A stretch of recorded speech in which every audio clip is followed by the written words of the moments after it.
everybody, welcome back. So it's time to hit Troublemaker number 2 with the top coat of clear. So let's get to it.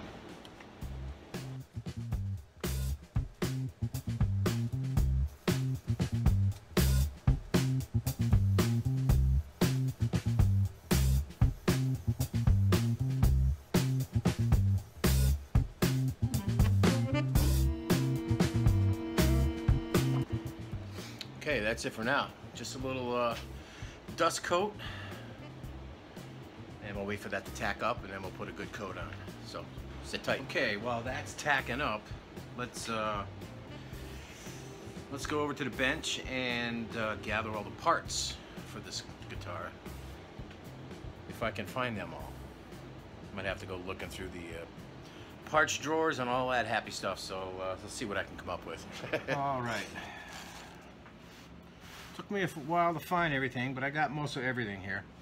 Got a 3-ply pick guard. 3-ply? Yeah, 3-ply. That I made a while back. I'm gonna have to buff that out again. Start with that. I have a Gibson mini humbucker, circa 2006, which ought to give this thing a nice classic tone. Here's a dog-eared P90 pickup ring that I cut out so it'll fit in the guitar. Got our reflector knobs, 2 500K pots, barrel jack, .022 orange drop, star washers for the pots, and knob pointers, I guess you call those. The only thing I'm missing is a truss rod cover. I'll be right back. It's one of those truss rod covers that I made out of the headstock veneer and the American holly. I did a video about it a while back. Let's see if I can scrounge that thing up. Alright, could not find it, which means I'm going to have to make another one. But I did find, this baby's been sitting around for a while, I bought for this guitar. It's one of those Wilkinson's adjustable wraparound bridge / tail pieces. That in the anchors. So it looks like I'm gonna have to make another truss rod cover, which kind of sucks because the one that I made for that guitar was actually a leftover piece of the headstock veneer, so it matched perfectly. Oh well, it's the way it goes. Yeah, it's the way it goes sometimes.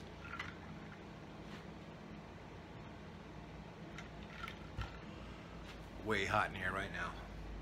I got the AC off, so we don't have to listen to it in the background. So I pretty much got all the parts set, except tuner machines. Yeah, I'm gonna have to buy those. But that's pretty much it. All right, let's get back to shooting some lacquer.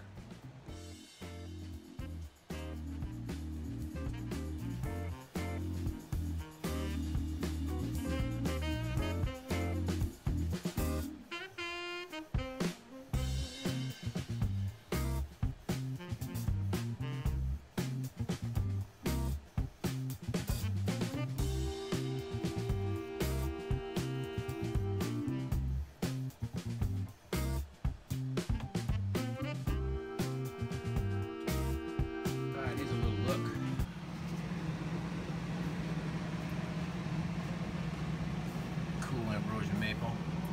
There's some pathways there from those little beetles, ambrosia beetles, I guess they are, which is the culprit of all these cool streaks. Some more pathways there, one there. they're pretty cool. Tried to fill in the ones on the front. Let's see if we can fill those in with a little lacquer. But the ones on the side and the back I wanted to leave like that. I think they're cool.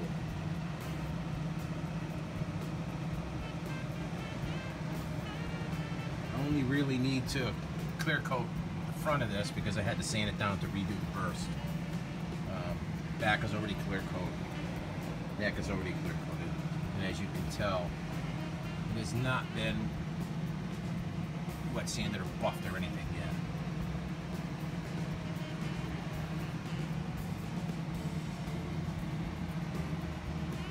yet. Got a little bit of flame in that maple, not a lot. Just enough to accent all those ambrosia streaks. Looks pretty cool. That light is really reflecting off that. Pretty cool looking little honey burst. Alright, I'm going to let that set up for about 15 minutes and then be back with a third coat. So, sit tight. Alright, so I had a few questions about these sprayers before, so I'll let you in on what I'm using. It's a Prevel sprayer. It's basically a charged unit here.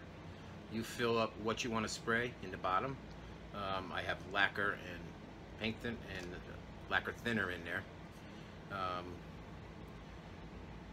We're going 3 parts lacquer, 1 part thinner, and you spray it. You can put it in there. You can use colors if you want. Aniline dyes you can put in there. I've also used magic markers for color. It works. Anything that colors the lacquer.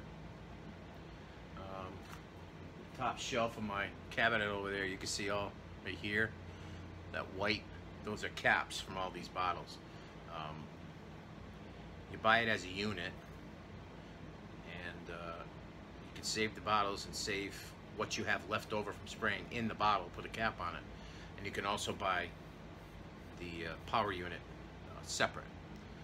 This whole thing together, in my area at the big box stores, is about $6 a piece, and these are $3. Really good solution to spraying lacquer that you want to mix yourself, whether it's a colored or whether it's just regular high gloss clear lacquer, without having to buy all the spray equipment, you know, spray gun, hoses, compressors and all that stuff. And there's really not much of a learning curve with this. You gotta make sure you go slow or it will spit. That's the only thing I learned. Works really well. So, had a few questions about that and just figured I'd let you know. Let me show you the box. This is how it comes. There's your box. Right? Here's the power unit for the top. Power unit comes with the power unit and the straw that goes down in the cup. This comes with everything. The jar, the power unit, cup, the straw that goes in the cup. I like them. They work really well for me. You know, your mileage may vary. Anyway, let's get back to spraying.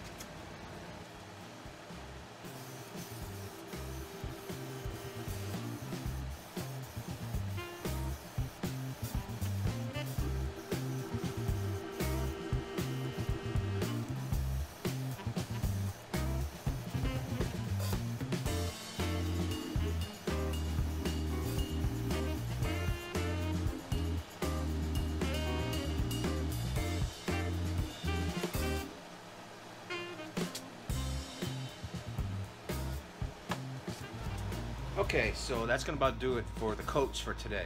there's one more thing that I want to take care of before I end this video.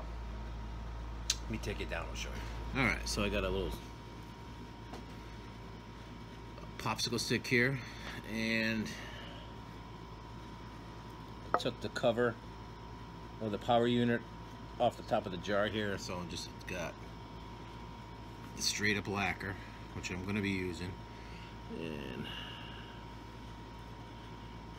dip it in that, and between drips we'll take it over to the guitar. Just let that drip settle right in where we need it to be.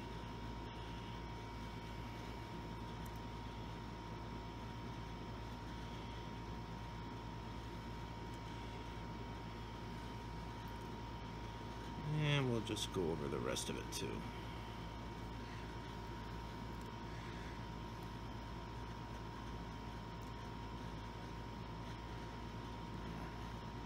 As it gases off, it's going to shrink back, so we might have to go over it again.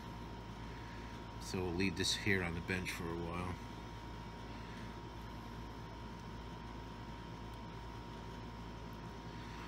That's it. Alright, so those are filled up, and we'll let that gas off, and probably have to do it maybe once or twice more. And then we'll be ready to do our next bout of